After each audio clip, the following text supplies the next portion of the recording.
Okay, I hope this is working. First of all, I'm not even sure if this mic is working. I can see that there are people in the live chat. So, could somebody let me know if you can hear me? I see some thumbs up. So, I guess that means that you guys can hear me. All right. So, yeah, I just threw this thing together very, very quickly. And so, here's what I'm doing. And here's why I'm doing this today. So, what I've decided to do is something that I was going to do eventually anyway. I was going to be building a studio here in Puerto Rico on the grounds of my home where I was going to be able to do my podcasts. And I was going to do the YouTube videos live from my studio. I'm going to have a set, it's going to be really good equipment. But who knows when I'm going to be able to get that done now. I have no idea when I'm going to get a construction crew over here. I mean, things take long enough in Puerto Rico when there's no coronavirus. So who knows how long it's going to take for me to actually construct this studio. It was going to be a standalone structure on the property. But for now, I'm just going to kind of do a makeshift studio in my home office. I'll order some equipment, better camera, something like that, to try to do it a little bit better. But here's what my plan is going forward: is the way I want to do my podcast is I'm going to do them live on YouTube first. So I'll be able to get them done earlier in the day. I mean, most of the time, maybe I'll try to do it after the market closes, maybe 4:30ish. Usually things slow down for me about that time. Maybe for other people who are trading the market who also want to listen to what I have to say, once the market in the US closes. And I know I have a much bigger audience than just the United States, but that's my largest audience. So I think after the market closes, things calm down and people can watch it live. Of course, anybody can watch it later. The YouTube video will be there. So you don't have to watch it live. You can watch it later in the day at your leisure. But it's going to be a little bit more impromptu. It's going to include the video. Then what we're going to do is we're going to clean it up a bit. We're going to take the sound from the live YouTube stream and then create the podcast. And so I'll do the YouTube first, and then it'll be cleaned up, edited out a little bit, and then later on posted to Schiff Radio so that people can listen to a much cleaner cut on the podcast. So for people who want to see it raw, want to see it live, want to see my face, just come to YouTube. And I did notice too that the YouTube live streams that I did got a lot of views. And so maybe by being live on YouTube and also by having the video, maybe I'll get a bigger YouTube audience. We just went over 300,000 subscribers, so thanks to everybody who subscribed. It took me 11 years to get up to 300,000 subscribers. Hopefully, it doesn't take me another 11 to get my next 300. I really want to get the subscribers up to 1 million. So maybe doing the video again will do that. Get more people to watch on YouTube. But it's also a reason to not only watch the YouTube, but then later on to listen to the podcast, because it's not going to be identical. I mean, right now, the content on the video and the podcast are pretty much the exact same thing.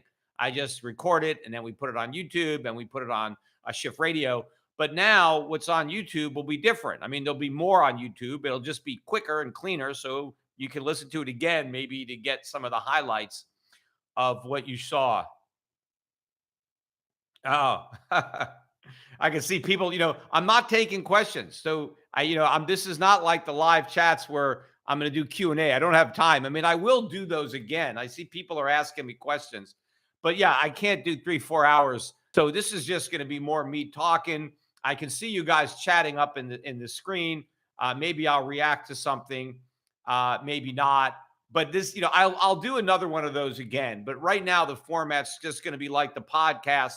I'm going to talk and say what's on my mind regarding what happens, in the markets today or in the economy, the news. And, there's so much news. I mean, it's really trying to figure out what not to talk about as opposed to what to talk about.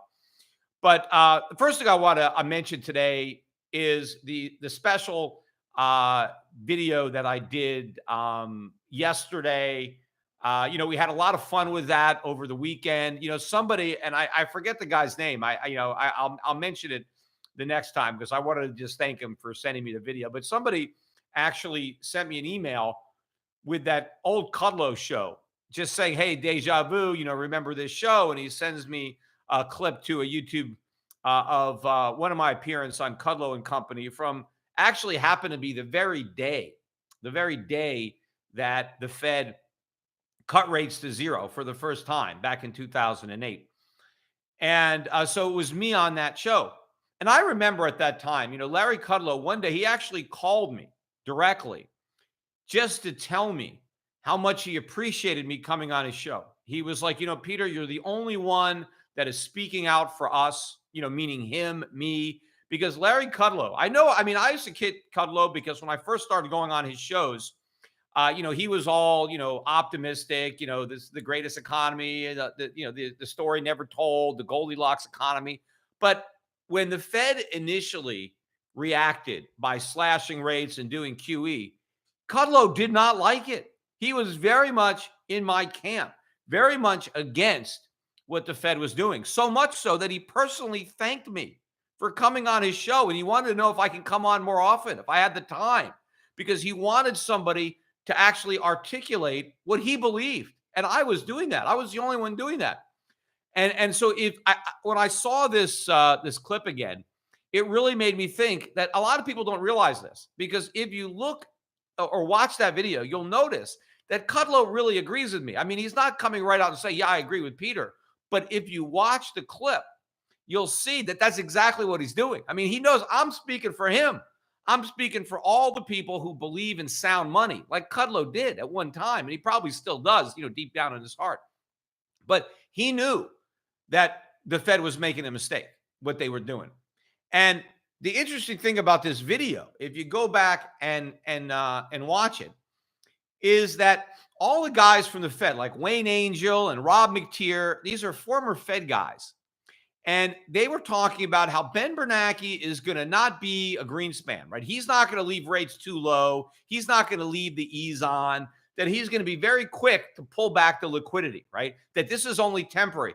And I'm out there saying, how do you know that? There's no way. And Kudlow and Santelli are agreeing with me that we were opening up a Pandora's box. Yet all the mainstream Fed guys, including Steve Leisman, who was there, the senior economics reporter at CNBC back then, we all look a little younger, back in 2008. But these guys are like, don't worry, this is temporary. It's 12 years later. We're at zero again. We're doing QE infinity. How is it temporary? See, what I was worried about, what Kudlow was worried about, what Rick Santelli was worried about in 2008 was the Fed was going down a road from which there was no coming back. See, what I was saying back then is, look, if the Federal Reserve can't raise rates now, how are they going to do it later once they make sure everybody has more debt?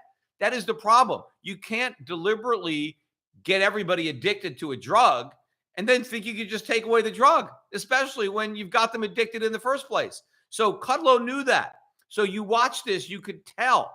And Kudlow's talking about Argentina. He brought up Argentina. I didn't. I just followed up on Kudlow's reference that, hey, we were becoming the next Argentina. Well, if Kudlow was worried about us becoming the next Argentina back then, what is he worried about now? I mean, what we're doing now makes what a Bernanke did. He looks like Paul Volcker compared to what Powell is doing now. This is so off the charts reckless.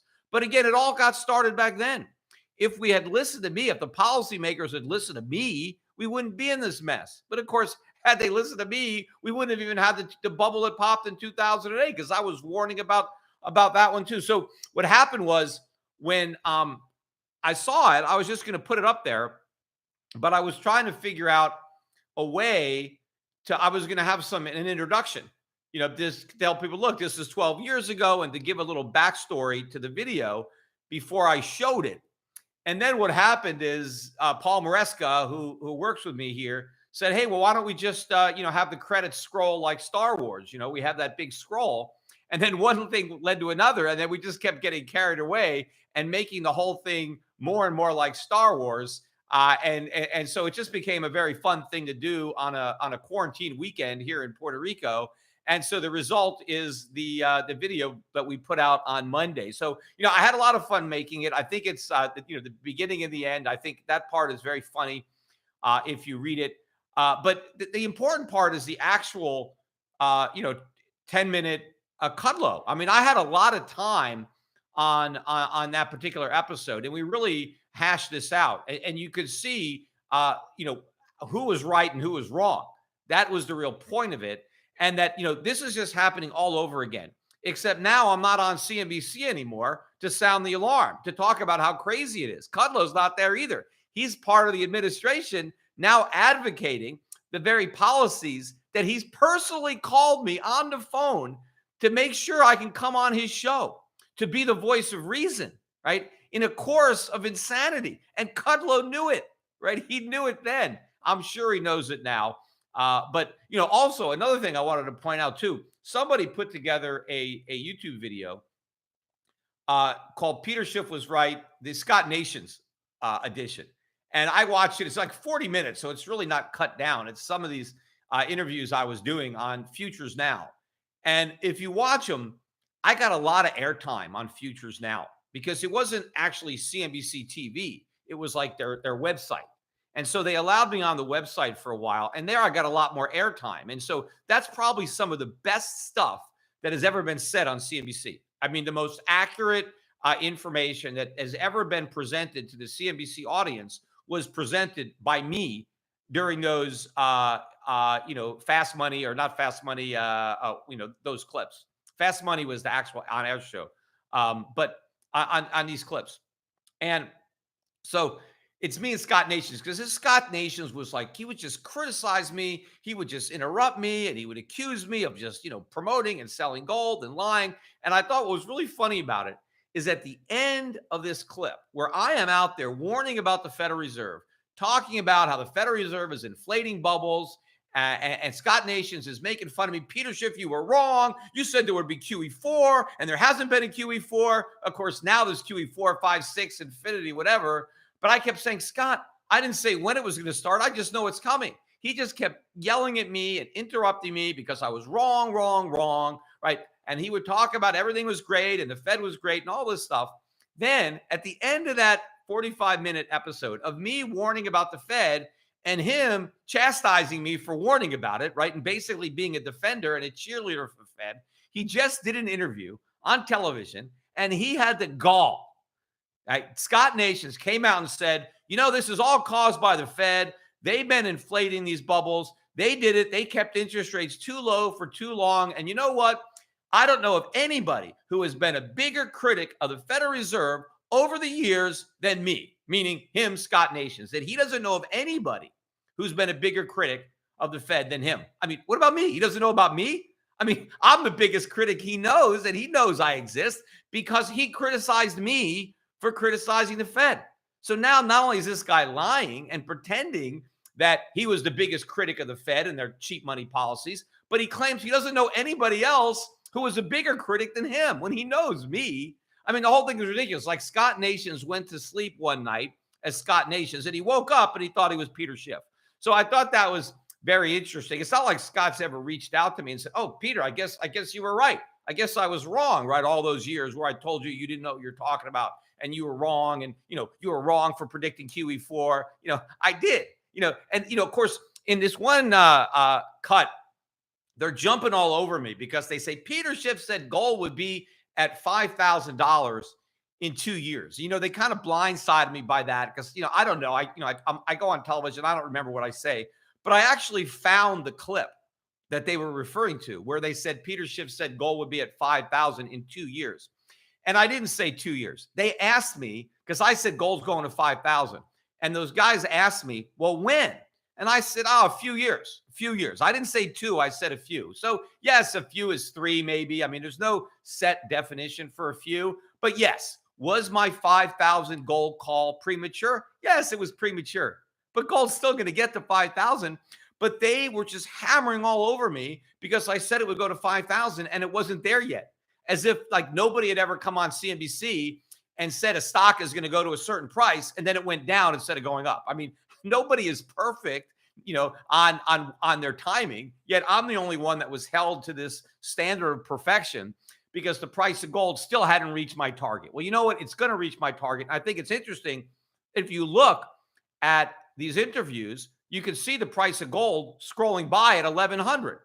And, despite the fact that it was down, what, 45, $50 today, I mean, we're still just below 1600. So we're still 40% higher now than it was then. And all they could do is, beat me up about recommending gold. I mean, think about all the stocks that are down a lot more than the price of gold. There are plenty of stocks that people have bought, listening to the CNBC, that have gone down much more than the price of gold. Yet they never criticize the people who recommend those stocks. But yes, they criticize the hell out of me for recommending gold. In fact, they criticize you so much that they banned me from being on their airways. I haven't been on in 2 or 3 years. I'm sure I'll never be on again, given the fact that I've now become so critical. So talk about burning bridges, although I think the bridge might have been blown up before I tried to light fire to it. But again, if you watch this new video, that's probably some of the best television that CNBC ever had. Of course, they'll never have anything better because I'm not on anymore. But yeah, check it out. We got over 80,000 views on the one that we did. And it's called Currency Wars, The Rise of Hyperinflation. And, if you're a Star Wars fan, watch that a couple of times, the beginning and the end. There's so many different Star Wars references that I incorporated into my language. And actually the beginning it's exactly the same. I mean, you can go on the internet and see how Star Wars episode 4, A New Hope, how that begins. And you see, it's just, we pretty much copied it entirely. There are a lot of people out there that are saying, it's going to get taken down because of the copyrights. Look, you're allowed to do that. I just can't monetize the video. Not that I really care too much about the monetization. So Disney's going to get the money. So when you watch it, YouTube makes a little money. They're going to pay Disney. And I figure, Disney probably needs the money more than I do right now anyway. So I'm happy to help by sending some royalty money over to Disney for using their content.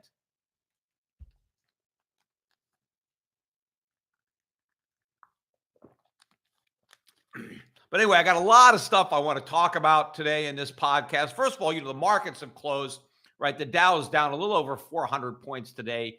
This is the end of the quarter. And this is the worst quarter that the Dow has had since 1987, that fourth quarter, which included the stock market crash of 1987. So we didn't have a quarter this bad at all during the 2008 crisis, right? This is worse than that. And think about this. The stock market was hit so hard despite everything the Federal Reserve did to stop it from going down. I mean, imagine where the U.S. stock market would be right now had the Fed not done anything, right? Had the Fed not tried its best to save the market, where would the market be? Now, the fact of the matter is, we would be better off had the Fed done nothing. I mean, the Fed's help is actually hurting, right? That's the problem. They've helped so much in the past.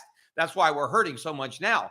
They need to let the market go down. It's because they didn't let it go down more the last time and the time before that and the time before that we're in so much trouble now. But despite much more support, I mean, the amount of quantitative easing, right? The amount of stimulus that we've already had so quickly dwarfs by an order of magnitude what happened in 2008. And that's why I've been saying, I mean, even if it wasn't the coronavirus, right? I mean, obviously this makes it worse, right? I mean, I didn't have this built into my forecast, right? I didn't foresee a pandemic, but I knew something was going to happen. And even if nothing happened, the bubble was going to deflate on its own.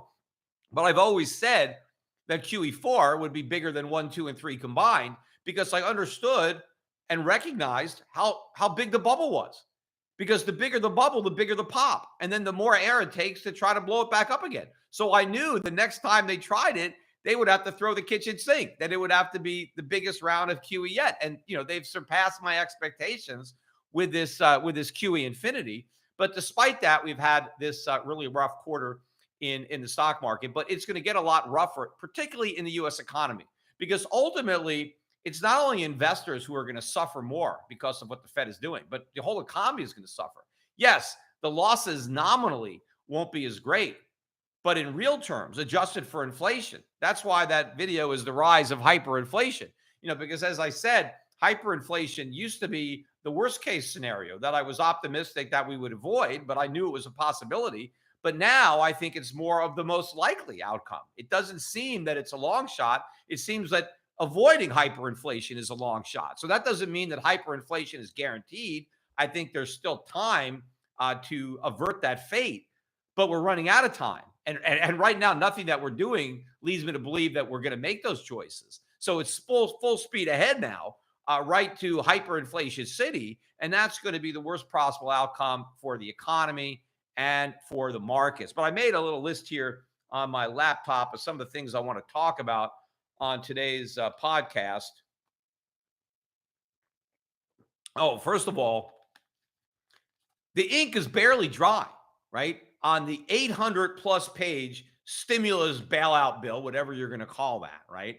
And of course, how many people in Congress could have possibly read an 800 page bill in the amount of time between the time they finished writing it and the time they voted on it? I mean, nobody could have possibly read this, yet they all voted for it anyway. I mean, remember Nancy Pelosi? We got to pass the bill to see what's in it.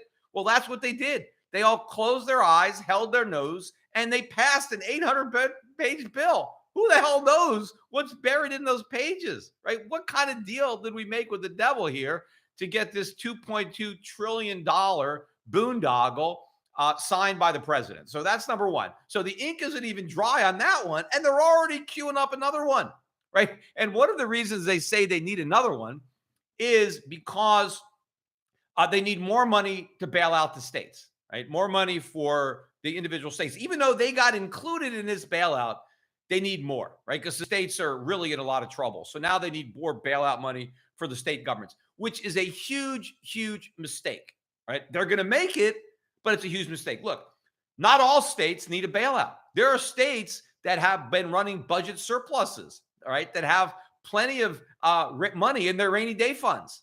But then there are other states that have no rainy day funds that have been borrowing like crazy while the sun was shining. In fact, there are a lot of states that were going to go bankrupt anyway, municipalities that were going to go broke. It was only a matter of time. The coronavirus is almost like a get out of jail free card for these states because now nobody is going to oppose these bailouts because they can say, well, it wasn't our fault. I mean, it's the coronavirus, right? We need this money. And nobody is going to deny them the money. See, had some of these states gone bankrupt under ordinary circumstances, it would have been easier to resist the moral hazard of bailing them out and making them deal with it themselves. But nobody has the guts to do that now. So now everybody can throw all their problems, right? Just like CEOs, whenever there's a problem, they'll find this new thing to blame it on. Why, throw out everything, right?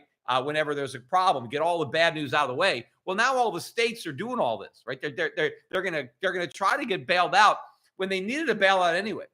But the other problem is the moral hazard.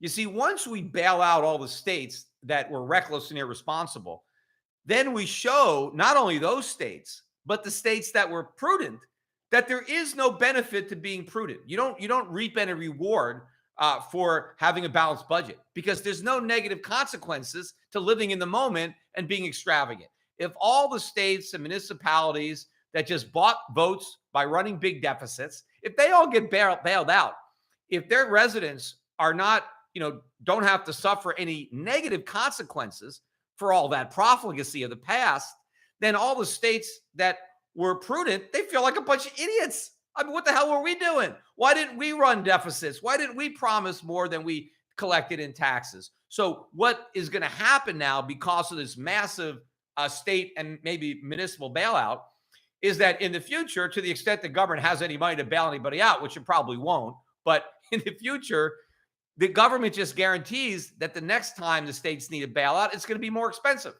because the states that were extravagant are now going to be even more extravagant because they'll expect another bailout. And the states that were prudent, well, they're going to become extravagant too because we've taken away all of the adverse consequences for being prudent as well as all of the benefits for being prudent. So everybody is reckless. It's moral hazard. It's amazing. It's such a simple concept, but you can't understand that concept if you're going to be in government, right? They have to make sure that you have totally no familiarity with the concept of moral hazard, because if you know anything about it, then it precludes all these bills. So you have to be completely ignorant of something really basic before you can serve in government. And another thing, too, part of that, I was watching today, Andrew Cuomo, the mayor of, or the governor rather, of New York, who a lot of people think maybe is going to replace Sleepy Joe Biden at the top of the Democratic ticket. I mean, it's a long shot, but there are people that are betting that on PredictIt.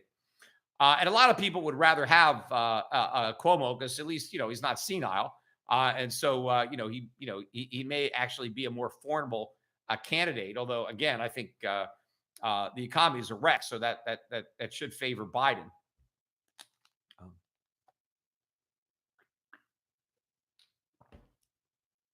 But Cuomo today, right, said that I think what he's thinking about doing in New York is basically passing some kind of law that says that tenants have their rents canceled for 3 months.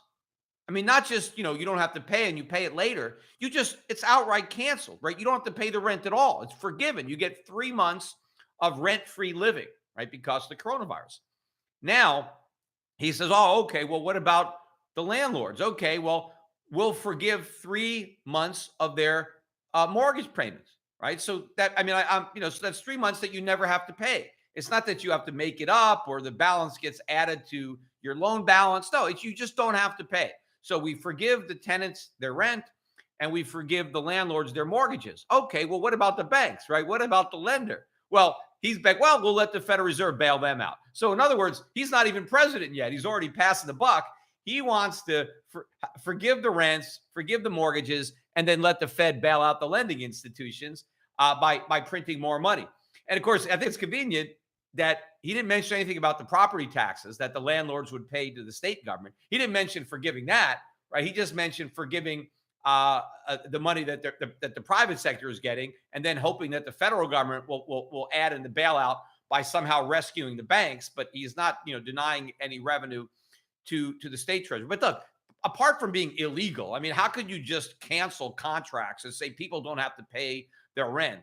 And just because you don't have to pay your mortgage, I mean, most people, if you're a landlord, your rent is more than your mortgage. I mean, if you want positive cash flow, so you're losing that. Now, what about the utility bills maybe that they might have to pay, or other factors like property taxes? But what about the landlord that doesn't have a mortgage? What if you got somebody maybe who's retired, has some rental units, and they live off their rental income? What happens to them? They don't have a mortgage. Now they don't have any rent. That this whole thing is ridiculous that you could just unilaterally look. I don't mind the private sector on their own without government coercion, individual landlords and tenants and banks making arrangements with one another. But when you have the government just coming down and canceling and saying you don't have to pay your rent, you don't have to pay your mortgage. And here's the bigger problem. A lot of people, right? A lot of people who are lower to moderate income people that maybe are making $15, $20 an hour, something like that. A lot of these people right now, they're going to be making more money not working than they were making when they were working. Again, because of this bill, right? You get this 4 months of emergency unemployment money where the government gives you an extra $600 a week on top of whatever you get in unemployment. So let's say somebody was earning $700 a week in their job, and now they're on unemployment, and the unemployment is $300 a week, right? I'm not really sure what the benefits are, but let's say you get $300 a week. Well, now you get an extra $600 from the government. Now you're at $900 a week. You're getting paid $900 a week not to work. You were only getting paid $700 a week to work. Plus, you're saving all the money because you don't have to commute back and forth to work, and you're probably saving on taxes. You're not paying your payroll tax anymore, right? You're not having the Social Security tax taken out of your pay. So people's after-tax income now is much higher than when they were actually working for a living. And now on top of that, they don't have to pay any rent. So they don't have to work. They don't have to pay rent. And they have all this money coming in from the government. I mean, let the good times roll. I mean, who's talking about people sacrificing right now when a lot of people are living better than they've ever lived? They have a big vacation. They don't have to go to work. They don't have to pay their rent. The problem is once the politicians give it to you, how are they going to take it away? After 4 months of, extended benefits, after 3 months of not paying your rent, what if you're still unemployed? Oh, well, we got to extend it, right? This is the government is taking advantage of this. They're going to have this huge army of people getting paid by the government. This is a disaster. This is not the coronavirus doing this. This is the government doing this. And what's also going to be happening, and I'm reading about this, some of the workers in the so-called essential businesses, right? The ones that the government deems essential, right? So they're not having those guys go home. They're still at work. These guys are getting mad. They're getting frustrated, right? Because they're out working, busting their butts. Well, a lot of other people are at home making more money not working than they're making working. I mean, can you imagine the guys that are working in the supermarkets or delivery guys, right? They want higher pay now. In fact, they want hazard pay because now they're risking the virus, right? They're risking getting coronavirus. They want time and a half. They want double time. I mean, I could see this big movement of a lot of these workers. They want a piece of the gravy train themselves. They want to take a vacation at home and watch Netflix all day and, and just eat, junk food that they're ordering online, right? Why can't they do that? No, they're actually going to work just like it's normal and they're paying the taxes and all that. And so I think that we're going to have to start paying the people who are actually working even more money to work. Otherwise, they're not going to do it, which means that the business owners that are operating these essential businesses now, what are they going to do? They're going to have to raise prices, right? So prices, that's another reason that prices are going to go up because it's going to be so hard to pay somebody to actually work when the government has made it so lucrative not to work, right? In order to get somebody to actually work and to risk, contagion with the virus now and actually do this work. So we have just opened up this massive can of worms here.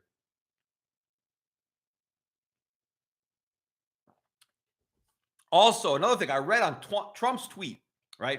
Trump tweeted out today that because interest rates are so low that the federal government should now take advantage of this to do the infrastructure bill that he's always wanted to do, right? Ever since he was campaigning, he's wanted to do infrastructure. But before it was a $1 trillion bill. Now he wants $2 trillion of infrastructure spending.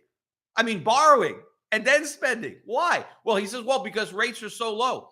The only reason rates are so low is because the Fed is monetizing all this debt. If the Fed wasn't printing all this money, rates would have skyrocketed. I mean, they were starting to go up before they started doing the repos. That was even before the coronavirus. But now, if it wasn't for the Fed buying all these bonds, we wouldn't have the lowest interest rates ever. So what Trump is basically saying is, hey, as long as the Fed is printing up all this money, let's have them print up an extra $2 trillion so we can go and rebuild our infrastructure. I mean, so is all that inflation going to be worth it? I mean, first of all, I want to clear up this myth, and I know I've talked about it before on my podcast, but infrastructure spending isn't a stimulus. It is a burden in the short run, right? It's only a stimulus in the long term, right? What makes infrastructure good for the economy is if you fix up your infrastructure and if it makes the economy more productive, great. Let's take an example of a bridge, right? Let's say that there's, trucking routes where goods are transported between 2 points. And let's say it takes 4 hours to transport by truck. And, it takes the gasoline or whatever to fuel the truck. But what if they build a bridge that can shorten that distance from 4 hours to 2 hours? Because now there's a bridge, right? So they can have a more direct path, right? So you could save 2 hours of commute time and you can save, some of the extra wear and tear on the truck. You could save some of the energy costs. So does it make sense to invest in the new infrastructure, the building of a bridge, right, in order to knock off 2 hours of commute time? Well, you can do a cost benefit analysis. You can find out how much money you will save in resources with the shorter trip versus how much does it cost to build a bridge in way of resources, right? Materials and labor. And you could do a cost benefit analysis and you could determine a payback period. So let's say whatever it costs, let's say it costs $5 million to build this bridge. And over the next 6 years, we save $5 million in costs by having a shorter trip. Then the payback period on the investment is 6 years. And you could say, hey, that's a good investment. And 6 years from now, we're going to reap the rewards of the sacrifice we make now because you have to pay the cost. You have to bear that burden. You have to free up those resources from something else that was maybe providing something more instant as far as, gratification, right? Instead of producing things for current consumption, we're diverting those resources. We're building a bridge that's going to lead to a long-term improvement in our productivity. And so it will provide a net stimulus to the economy in 6 years, right? So it doesn't provide the stimulus now. It's in the future. But of course, let's say you build a bridge to nowhere, which is the proverbial pork barrel spending when you have government infrastructure, you build a bridge that goes nowhere. Well, then it doesn't improve your productivity at all. Doesn't do anything. And so you're just wasting money. There's no economic stimulus at all. It's a complete sedative. And that's what happens when you have the free market investing in infrastructure. It's infrastructure that improves our lives, because otherwise they wouldn't make the investment. If they couldn't have a return on the investment, the private sector wouldn't fund it.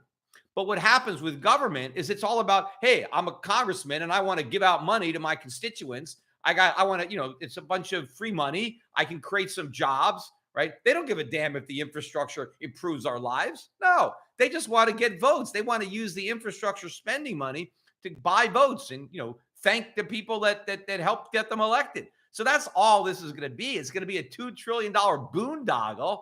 It's not going to create any economic stimulus. It's just going to add to the economic pain. The irony of it is, right, here we are. We've been hit by an unexpected catastrophe, right? The government is bailing out everybody, right? They're bailing out all the private citizens. They're bailing out all the corporations, right? We're going broke, right? We're spending and printing all this money. And Trump says, hey, let's do infrastructure now. This is the perfect time. The perfect time. This is the worst time. I mean, we couldn't afford it before. We really can't afford it then. It's like, and a good analogy would be, so let's say a guy loses his job, right? Just got fired from his job, and now he's lost his income. And so he's starting to, live on credit cards, and, he's, barely making ends meet. And then he says, wait a minute, I've always wanted to put in a swimming pool. This is a perfect time. As long as I'm borrowing money anyway, why don't I just take out a second mortgage and put in a swimming pool, right? I mean, would anybody who just lost their job think, yes, now it's the time to put in a swimming pool? That's infrastructure. That's improving the infrastructure of your house. No, that's not when you do it. You don't make those type of investments when you're broke and desperate for money. You have to wait till you're flush. You have to wait till you have more resources. I mean, the idea that now is the time to do infrastructure, it shows you, I mean, how little a sense of reality Donald Trump actually has to think that everything is free, that stuff comes from heaven, that we don't have to work, that just money is just free. Look, if the Federal Reserve could just print up trillions and trillions of dollars and we could have everything we want, why did we wait for this crisis? Why do we need the coronavirus? Just do it all the time. I mean, the reason we don't do it all the time is because it doesn't work. The most expensive way to pay for government is through inflation. People are going to find that out. Paying for infrastructure, paying for bailouts and stimulus with a printing press is going to cost every American more than had we paid for it the honest way. Of course, had we had to pay for it the honest way with tax increases, we wouldn't have it because the public wouldn't stand for it. They don't want to pay the bill. It's only because they think it's free that they want it, right? Who doesn't want stuff that's free? But when the cost of living is spiraling out of control, right, you're going to know who to blame. Of course, the politicians are going to blame the greedy businessman, price gougers, speculators, you name it. They're never going to accept responsibility for the inflation horror that they will have unleashed on this nation.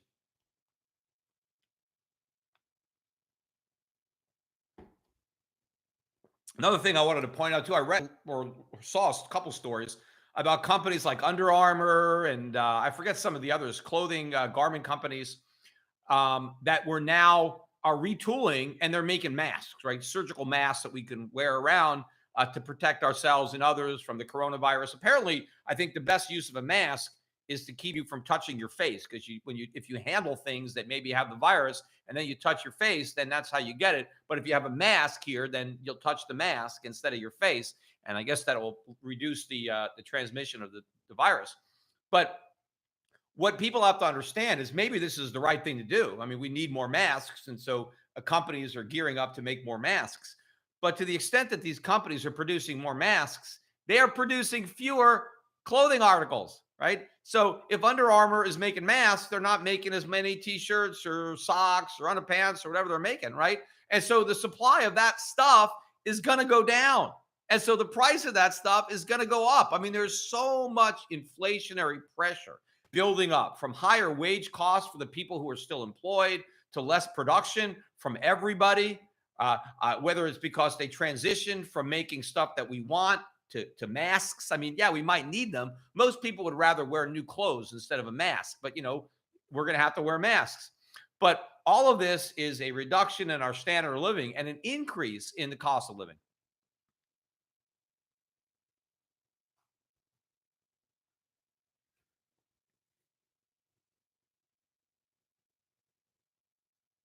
Hmm. Well, anyway, it looks like that's about it. Those are the notes that I made of the things that I wanted to talk about in this YouTube video, um, this podcast. So I hope everybody enjoyed this format with my having to pause to drink some water or to look at my notes and stuff like that. I mean, all that generally gets edited out for the actual podcast, and I'm sure this will be edited out for the podcast as well. That will be posted later on. So again, what you can do is you can wait for the podcast and just listen to that later on, or you can make a habit of watching the YouTube video. There probably won't be anything in the podcast. Of course, obviously, there won't be anything in the podcast that isn't also on YouTube, because the podcasts are going to be made from the YouTube videos. Um, so, but it will be a more condensed version. So if your time is valuable to you and you don't want to spend more time watching the video, you can just listen to the podcast. Of course, you can always fast forward to the video. I never got that too when people would say, "Hey, this video is too long." I like shorter videos. I would just say, well, then just listen to it in 2 sittings. Just pretend I did 2 shorter podcasts, and then there you go. Instead of one 40-minute podcast, just break it up yourself into 2 20-minute podcasts. Or if I touch on a subject that is not of particular interest to you, just fast forward, right? You don't have to listen to the entire podcast, but there are a lot of people who do listen to the whole podcast. And so I want to put out content, and I want to try to appeal to as broad an audience as possible. There are some people that just want to listen to me for my take on the markets. What's going to happen to the dollar? What's going to happen to the price of gold? What's going to happen to interest rates? What's going to happen to stocks? That's fine. I talk about that stuff. There are other people that are more concerned just about the economy and my economic analysis. What do I think of this policy? What's going to be the impact of that policy? One of the things I also wanted to talk about, I didn't put it on my list, but I read that Stephen Mnuchin had said something about the fact that he's almost in constant contact with Powell. Like he talks to him 30 times a day or something like that. These guys shouldn't be talking at all. I mean, I do not like the Federal Reserve coordinating with the federal government. They're supposed to be independent. And the reason they're supposed to be independent is because the Federal Reserve is supposed to be a check on the government. And, there's a reason that there's a Federal Reserve and that they didn't just give the federal government the power to print money. I mean, first of all, the Constitution denied them that power, which is one of the reasons they had to do it with the Fed, because constitutionally they would have needed an amendment for the federal government to just print the money directly. Although right now, no one gives a damn about the Constitution. So I'm sure they can get away with it.